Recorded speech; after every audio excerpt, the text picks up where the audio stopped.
If your 2013 Ford Escape rearview camera is showing a black screen or distorted image, here is how to troubleshoot it.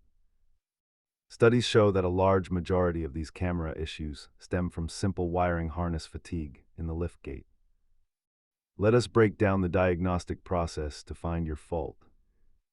Start by checking your fuses, cleaning the exterior lens, and performing a soft reset on your infotainment system. The most frequent culprits are damaged harness wires, connector corrosion, or moisture trapped inside the camera housing itself. Sometimes the hardware is fine, but the APIM module needs a firmware update to correctly process the video feed. You can handle the basic checks at home, but harness repairs and module flashing usually require a professional technician. Expect a significant price jump if you need a professional to replace the camera module or repair the wiring loom.